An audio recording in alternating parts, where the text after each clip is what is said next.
Today on Tip Jar Tutorial, we're going to unpack swatches.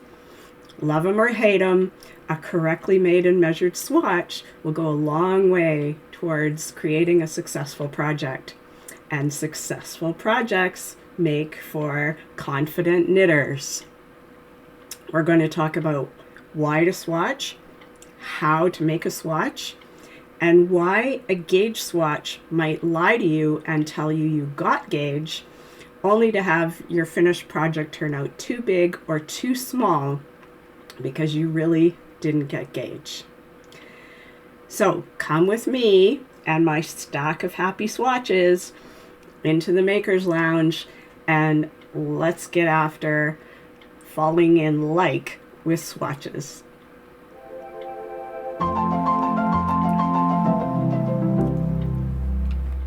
All right, I know most of you are not terribly fond of knitting swatches.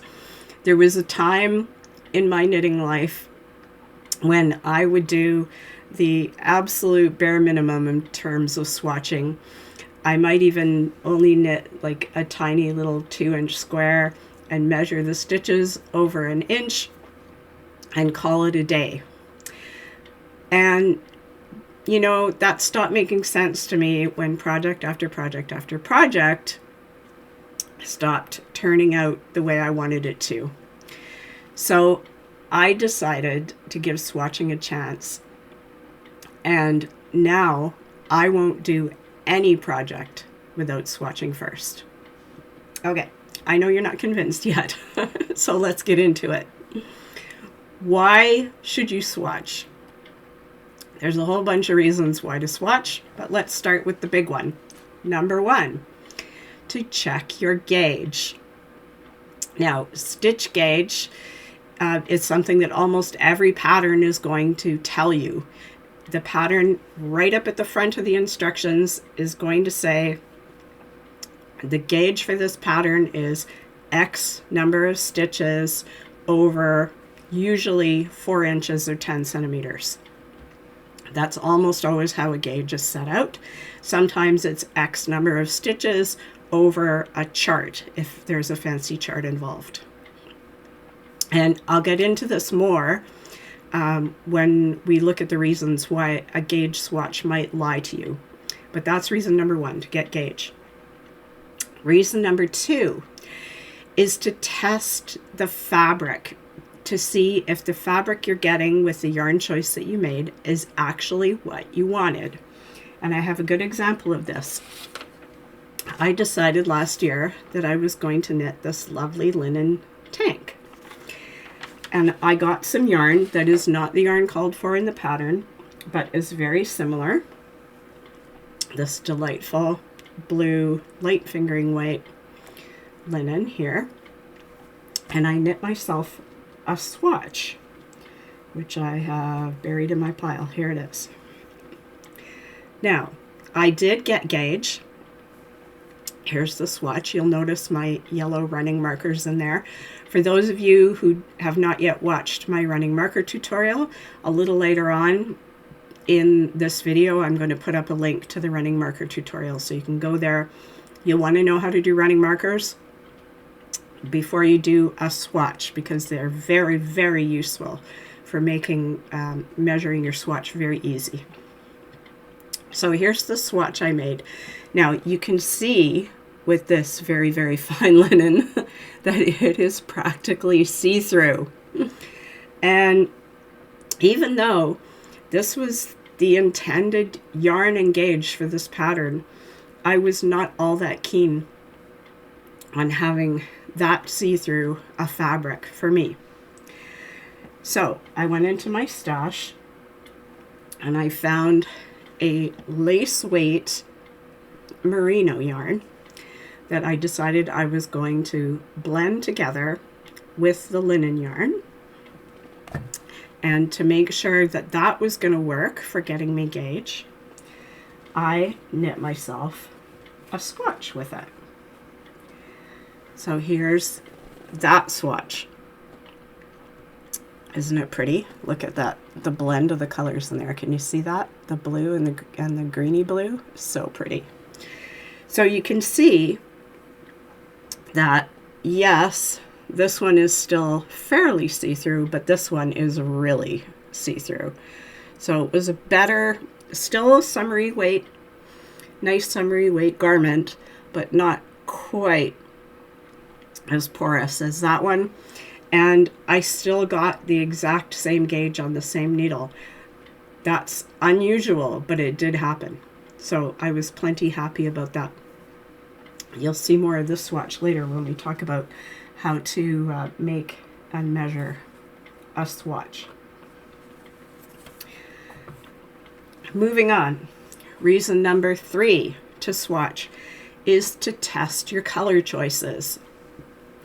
So here's a good sampler that I did when I was playing around with some multi-yarns that I had to see if a particular motif, this is the same motif I used throughout this whole sampler, but you can see down at the bottom, I've got a gray multi here, and then kind of a orangey blue multi here, and then there's some greeny different multis in here on the gray background. They don't even show up at all. And then here's the best hit of contrast in this top one. So it took me 1, 2, 3, 4, 5, 6 tests of different backgrounds and colors to land on the one that was going to work best for the project I wanted to knit. So definitely swatch your colors to make sure you're going to get the result you wanted. I thought when I held up these balls together of these multis and that gray background that there was plenty of contrast between them. But when I actually knitted up, there was not. They just disappear into the background because the value is too close. The next thing you want to swatch for is color fastness, especially if you've got reds and dark purples, maybe dark blues, as some of your colors with whites or naturals. There's always a chance that those colors are going to run, and you're going to want to check that out before you knit the garment. I learned this one the hard way.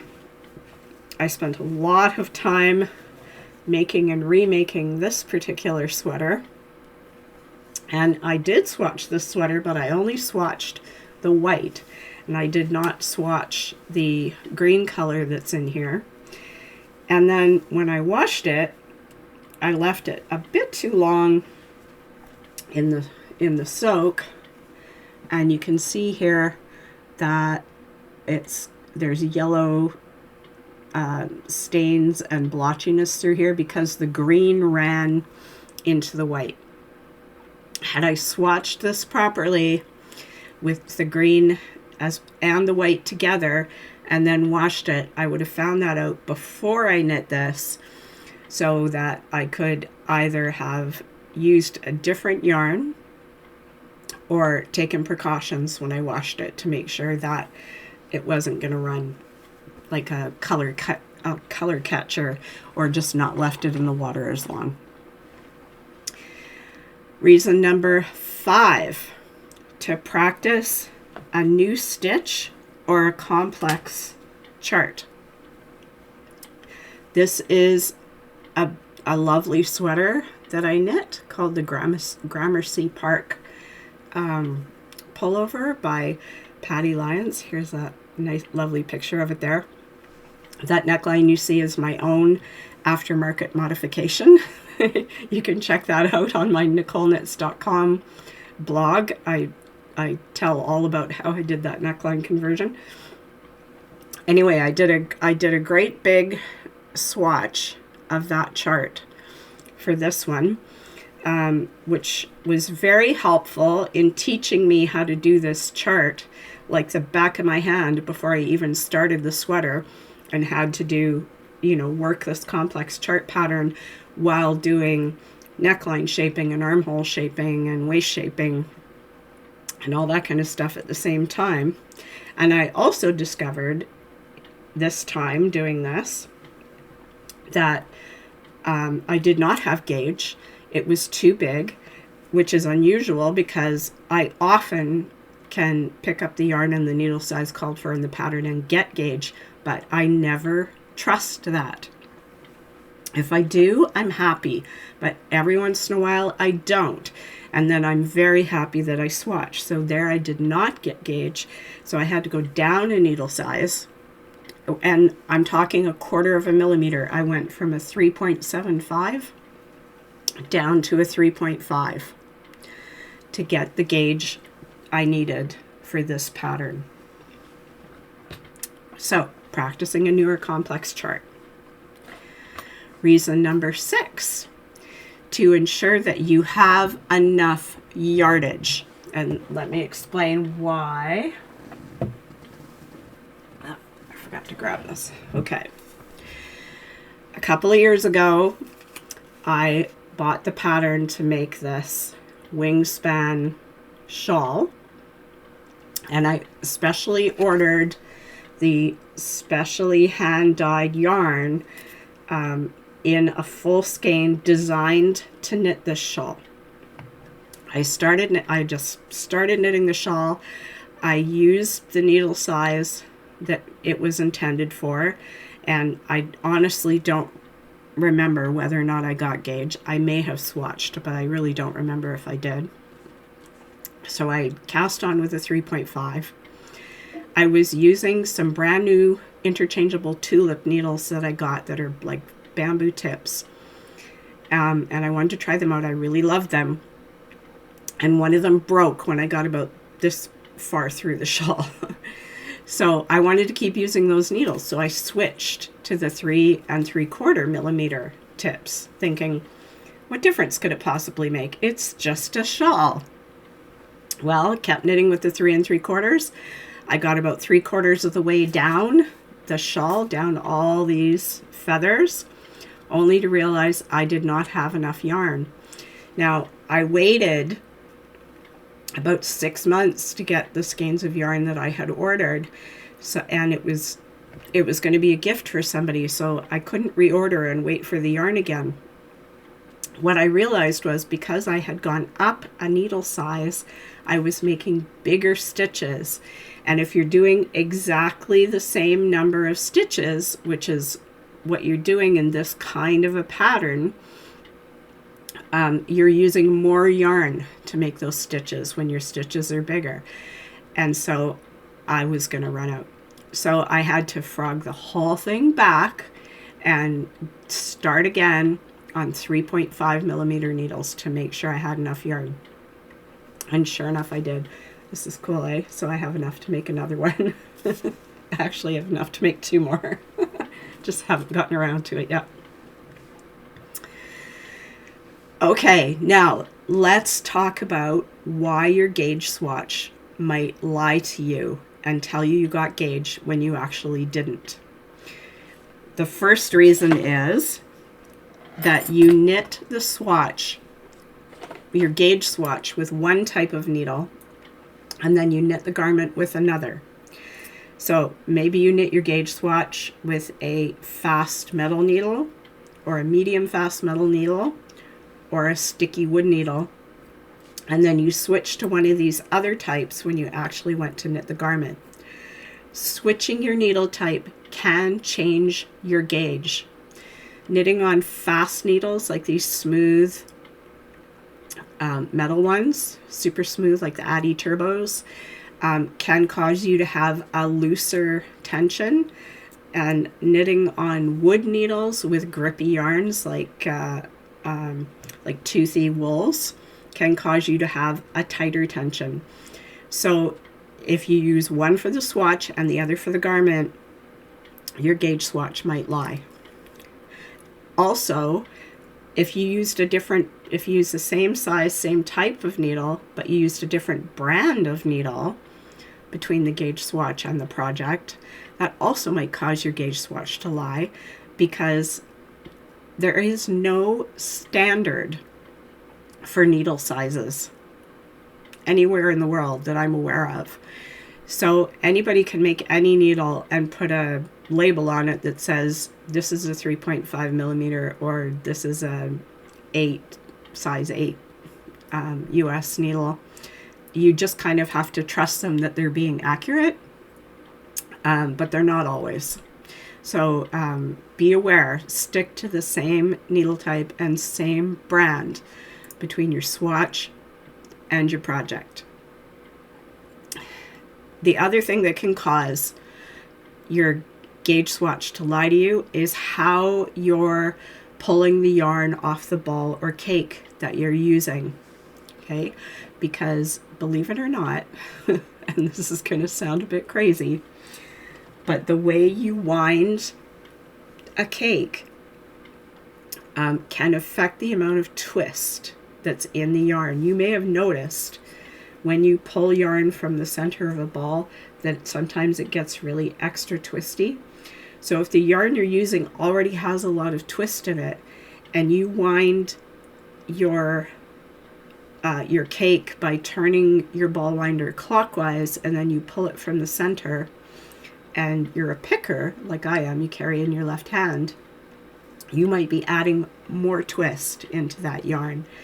If you wind counterclockwise and pull from the center and you're a picker, you might be loosening the twist. The way to avoid that completely and avoid, all that twist happening, extra twist happening in your yarn, which can cause your gauge to get tighter, your tension to get tighter, is to pull from the outside of the ball. And the easiest way to do that, where's my handy dandy? Oh, here it is on a handy dandy yarn caddy like this. So it makes it really easy to pull from the outside. Or you can just hand wind a ball and pull it from a bowl. So I know that we're all in love with the ball winders, and I love the ball winders too because they make those center pull cakes. But you do have to be conscious that pulling from the center might be adding twist to your yarn. So if you use a center pull ball and you're pulling from the center, make sure you're doing that for both the gauge and the project. Both the gauge swatch and the project. And then one last reason, there are more, but one last reason why your gauge swatch might lie to you is because you knit the garment is knit in the round, the garment or project is knit in the round, and you gauge swatch flat. So if your project is knit in the round, you have to gauge swatch in the round to make sure you're getting the same tension and gauge for both. It's just simply true that most people who knit in the round knit a little bit tighter in the round than they do going back and forth. And that's because most people have a slightly different tension between their knit stitches and their purl stitches, especially throwers. This isn't the case for everybody, so you can start yelling at me, but I recognize this isn't the case for everybody. But for most people, this is true. So you really need to swatch in the round. So you can actually do an in the round swatch like I did here. You can do an in the round swatch like I did for this color work. Or you can do what's called a speed swatch like this, where you start every row from the right side and you just carry the yarn across the back from row to row and then cut it when you're done and pull it flat.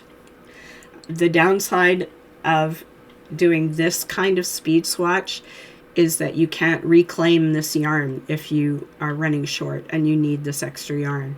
You're not going to be able to get it back because you cut it into all these ends. So you'll either want to knit in the round, or There's another way to do speed swatching like this, where all the loops end up on one side and you don't have to cut them. I'm going to put a link down below to Laura Nelkin's tutorial on how to do that kind of speed swatch. I have tried it a few times and it's great. And Patty Lyons also does it too. I just haven't been able to find her link. And I'm sure others as well. Okay, now let's look at how to do a swatch. Okay, so first of all, you're going to bribe yourself to do one. And I don't care how you do that. Put a chocolate bar in front of you, and when you finish your swatch, you can have the chocolate bar. Put a special ball of yarn in your cart on the internet and buy yourself that when you're done your swatch. Do what you got to do to make yourself swatch. It's worth it, trust me. And be prepared to make more than one swatch. There's lots of times when I did a swatch and then that wasn't good enough. I had to do a second one to really be sure that I had that down pat. What you're going to do is you're going to cast on more stitches than you need. Just because your swatch says 26 stitches over 4 inches, you're not going to cast on 26 stitches. That's not going to be enough. You want to be able to measure that 26 stitches well into the middle of the fabric. You do not want to be measuring near the outside edges of the fabric. We all know that our stitches get distorted on the edges of our fabric. They're almost always a bit looser for the last couple of stitches on each side. So we want to make sure that the measuring is happening in the middle where we are most even with our tension. So my rule of thumb is I like to add at least half again as much. So if I had 26 stitches per 4 inches, I'll cast on at least 40. Sometimes I'll even double it just to make sure. If I'm checking the fabric, because I'm not sure of the yarn I'm using, I'll double it. I'll just make myself a big old swatch. It's not that big a deal anymore. It doesn't bother me to put the time into swatches. I actually really like it, and I found it very worthwhile. Okay, so you're going to cast on however many stitches is going to work for your gauge that you're testing. You're going to knit in a little bit on the edge, and you're going to place a running marker. Then you're going to knit the number of stitches that are in the gauge you're going for. So for this sample, I needed 26 stitches in 4 inches. So I knit 26 stitches and I placed another running marker and knit to the end. And then I finished my swatch, bringing my running marker back and forth every, 4 or 5 rows. It doesn't really matter. You just want to create a line on either side of your swatch around those 26 stitches. Then you're going to take your swatch, you're going to put it in some water. I usually use like lukewarm water when I do my my swatch washing. I put a tiny little bit of wool wash in with it and just swish it around, make sure it's completely saturated. Pull it out, wrap it in a towel, get as much moisture out of it as you can, and then lay it out on a towel or a blocking board. I've got these Knicoleknits blocking boards that I like quite a bit. So lay it on your blocking board.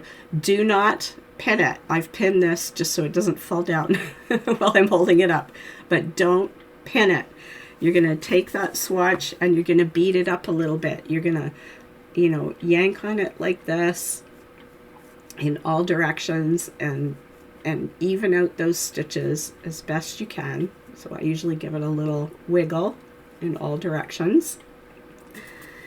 And then I just lay it out flat on my board and let it dry. If the edges are curling a bit, that doesn't matter. Remember, we're not measuring up to the edges. So if they curl, it doesn't matter. You do not need to add those garter stitch borders around your swatches that I see lots of people do. And I admit it, there was a time back in the day when I put those garter stitch borders around my swatches too, because I thought that made them better. It doesn't.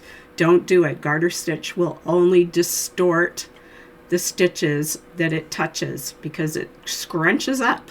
It's different than stockinette. Garter scrunches. Stockinette lies nice and flat. If you really want to put garter stitch borders around your swatches, you can, but make sure you knit a really big swatch so that they are not anywhere near the area where you're measuring. If you do it that way, I'll forgive you for garter stitch bordering your swatches, but you don't need to. You can just stockinette knit that swatch. So you've laid it out.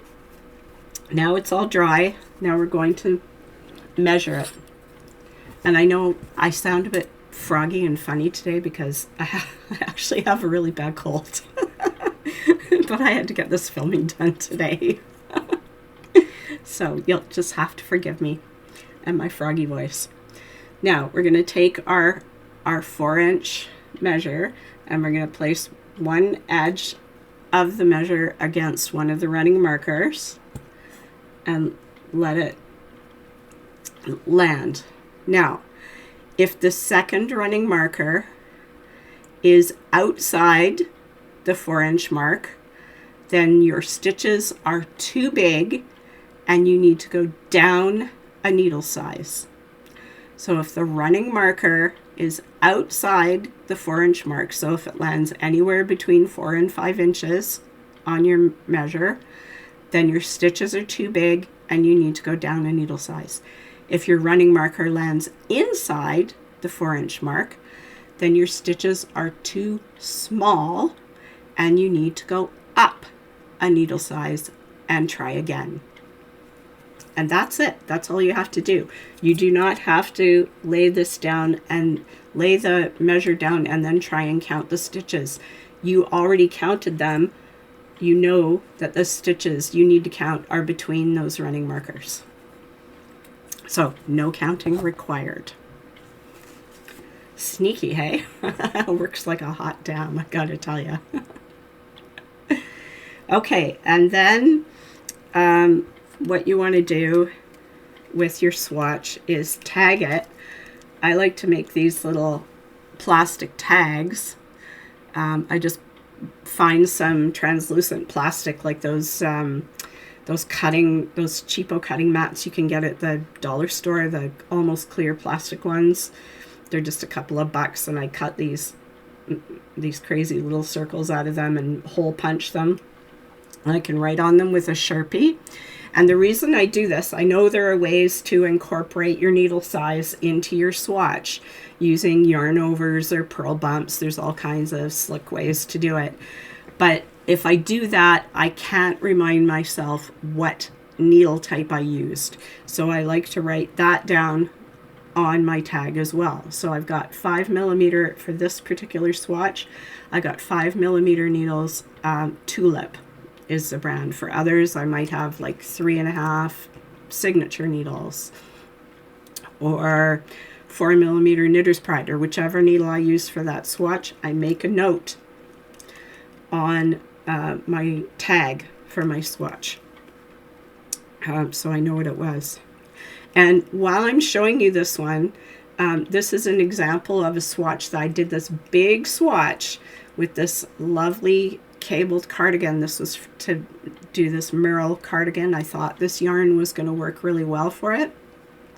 And then I did the swatch and I didn't really like the way the cable was turning out, and so I scrapped the whole thing and decided this yarn wasn't going to work for that sweater. This saved me hours and hours and hours of knitting, like 3/4 of the way through this project. And then you know what happens. You get 3/4 of the way through and you're feeling, I'm not so sure I like this, like the way this is turning out, but I've already invested so much time in it, I might as well finish it.